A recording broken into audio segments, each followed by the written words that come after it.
नमस्कार। आप खुश होंगे, प्रसन्न होंगे और हमारा देश निरंतर प्रगति के रास्ते पर आगे बढ़े।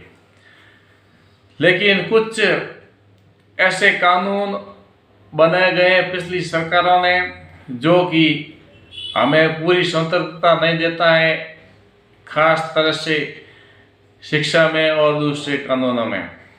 तो कौन कौन से अनुच्छेद और पिछले सरकार, हालांकि आज़ादी के बाद में जो सरकार रही, उन्होंने किस तरह से भारतीय संविधान में अलग अलग धाराएं, अनुच्छेद और बहुसंख्यक परिवार को, बहुसंख्यक समुदाय को एक अलग नजरिए से उनके लिए अलग रखा, जबकि अल्पसंख्यकों के लिए बहुत सारे कानून बनाए गए और उनको सुविधाएं दी गई। तो क्या है, पूरा वीडियो देखिए। वीडियो में लाइक कीजिए और चैनल पर नए तो सब्सक्राइब कीजिए और वीडियो को शेयर कीजिए। संविधान के माध्यम से बहुत सारे कानून ऐसे हैं जिनका मैं बता देता हूं।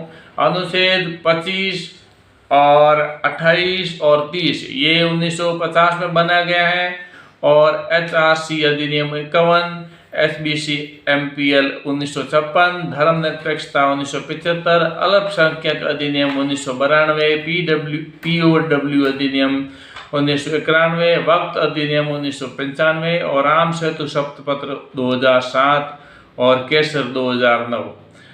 अनुच्छेद 25 द्वारा धर्मांतरण को वैध बनाया और अनुच्छेद 28 के माध्यम से हिंदुओं से धार्मिक शिक्षा छीन ली, लेकिन अनुच्छेद 30 के माध्यम से मुस्लिमों और ईसाइयों को धार्मिक शिक्षा की अनुमति दे दी। तो ये एक भेदभावपूर्ण कानून है। यदि धर्म की शिक्षा देना है तो हिंदू समुदाय को भी देना चाहिए, न कि अल्पसंख्यकों को भी देना चाहिए। तो ये इसमें भेदभाव किया गया, जबकि कानून ने बताया कि धर्मनिरपेक्ष भारत है। फिर ये भेदभाव क्यों? ये अनुच्छेद 28 के माध्यम से हिंदुओं से धार्मिक शिक्षा छीन ली गई। उन्होंने HRC अधिनियम 1951 लागू करके सभी मंदिरों का पैसा हिंदुओं से छीन लिया, जो कि सरकारी खाते में जाता है। जबकि उन्होंने उसके अलावा 4 नंबर उन्होंने हिंदू कोड बिल के तहत तलाक कानून, दहेज कानून द्वारा हिंदू परिवारों को नष्ट कर दिया, लेकिन मुस्लिम पर्सनल लॉ को नहीं छुआ। उन्होंने बहुविवाह की अनुमति दे दी ताकि वे अधिक जनसंख्या बढ़ाते रहे, जबकि हिंदुओं को अनुमति नहीं दी गई। ये भेदभाव क्यों? यदि हिंदुओं को भी अनुमति देते या दोनों को बराबर रखते।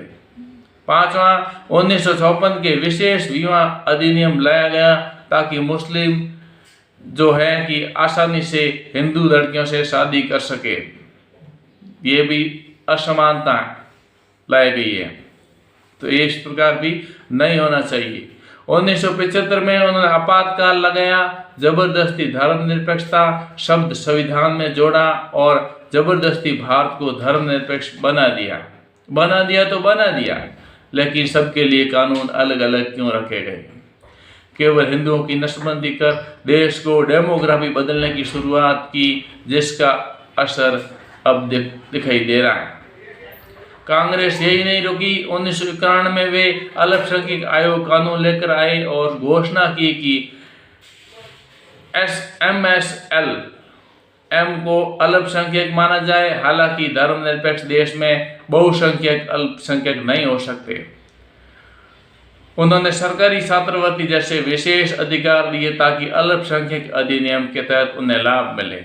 1992 में उन्होंने हिंदुओं को उनके मंदिर कानूनी तरीके से वापस लेने से रोक दिया और पूजा स्थल अधिनियम द्वारा 40,000 मंदिर हिंदुओं से छीन लिए गए।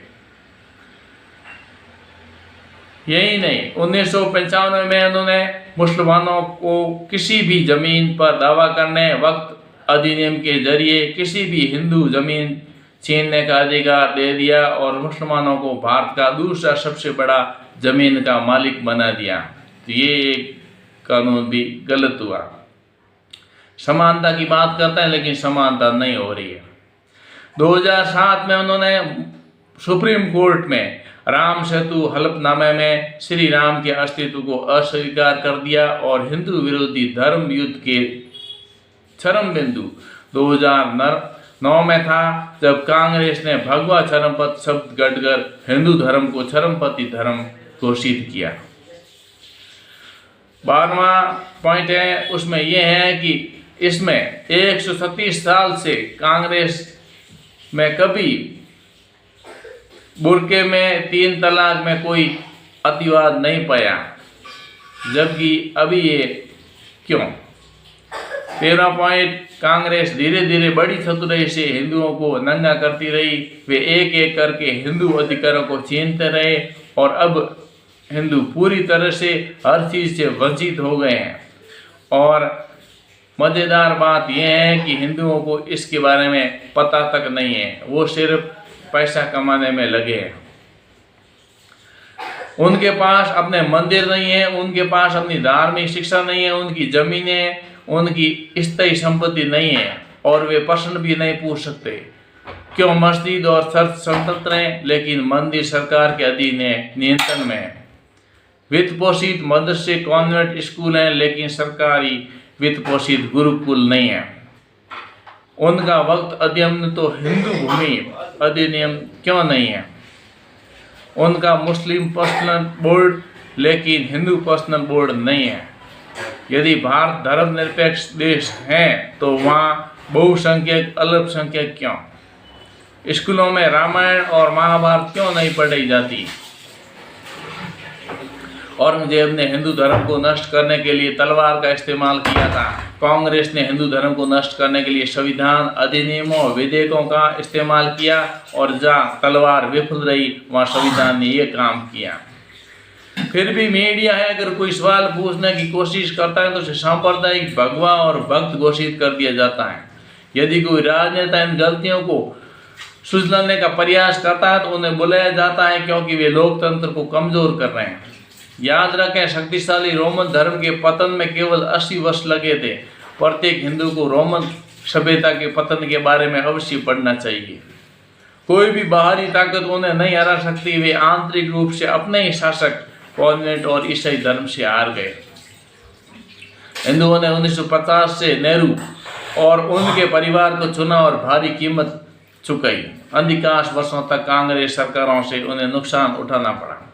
हिंदुओं के लिए गुलाम मानसिकता से बाहर आने और शिवाजी और महाराणा प्रताप की तरह बनने का समय आ गया है और अपने शासनकाल के दौरान कभी गुलाम नहीं बने। आज हमारे पास गतिशील प्रधानमंत्री हैं जिनके हाथ में तब तक मजबूत करने की आवश्यकता है, उनका हाथ मजबूत करने की तब तक आवश्यकता है जब तक कि हम दुनिया को तलवार से नहीं बल्कि वसुदेव कुटुंब से जीत न लें। हमारी संस्कृति वसुदेव कुटुंब के यानी कि पूरा संसार ही हमारा परिवार है। क्या हमें इस पार्टी की जरूरत है जिसने हिंदुओं को इतना नुकसान पहुंचाया है। दोष केवल कांग्रेस पर नहीं होना चाहिए। वे क्षेत्रीय दल के भी दोषी हैं जो राजनीतिक कारणों के साथ में समय समय पर कांग्रेस के साथ गठबंधन करते रहे और मुख्य दर्शक बने रहे। दोष उसके साथ में जनता का भी है जिन्होंने कांग्रेस को चुना है। इसके बाद भी अगर हिंदू जगते नहीं हैं और कांग्रेस को वोट देते हैं, जबकि कांग्रेस आज भी मुसलमानों, ईसाइयों, वामपंथियों, आतंकवादियों, देशद्रोहियों के लिए समर्थित रही है, तो हिंदू अपने आप को, परिवार को, कांग्रेस पार्टी को क्यों सपोर्ट कर रही हैं। क्या उनको समझ में नहीं आता है। मानसिक रूप से या तो विकृति लगती है, जनता विकृत है। क्या उनको बहलाया फुसलाया, लेकिन जनता जानती है, अभी जाग रही है। क्योंकि राष्ट्र समाज, राष्ट्रबोध, धर्मबोध यदि शून्य हो जाता है तो देश फिर किसी काम का नहीं है। देश की किधर लक्ष्य होता है पता नहीं चलता। इसलिए जागो और जगो और अपने देश को मजबूत बनाने के लिए ऐसी पार्टियों को नहीं सुने जो कि देश को नुकसान पहुंचाए। तो आज़ादी के बाद में जो सरकार रही है उसने कैसे कैसे कानून बनाए हैं बहुसंख्यक को लेकर के, तो उसमें बहुसंख्यकों को काफी नुकसान हुआ है, अल्पसंख्यकों को फायदा तो पहुंचाया। लेकिन धर्मनिरपेक्षता फिर क्यों जोड़ी गई जब धर्मनिरपेक्ष पूरा का पूरा है ही नहीं। अल्पसंख्यकों को बहुत सारी रियायतें दे रहे हैं जबकि बहुसंख्यकों को ऐसा कुछ नहीं है।